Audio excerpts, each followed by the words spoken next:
Arestado ang dalawang babaeng nahuling nagbebenta ng karne ng aso sa Rizal. Ang mga karne ng aso patago umanong ibinebenta bilang karne ng kambing at ginagawa pang ulam. Nakatutok si Nico Wahi.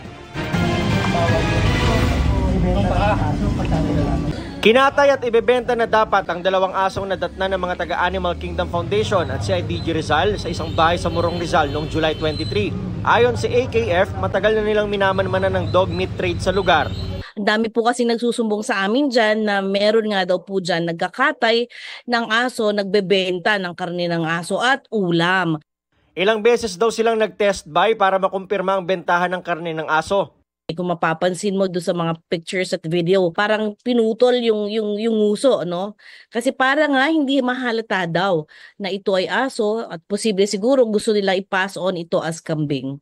Dalawang babaeng nagtitindang na aresto sa operasyon. Actually, yung talagang namimili at nagkakatay, lalaki yan. Unfortunately, nung naaresto, yung dalawa kasing nagtitinda ang kasama. 3-4 sila dyan eh. Magkakamag-anak? Yes.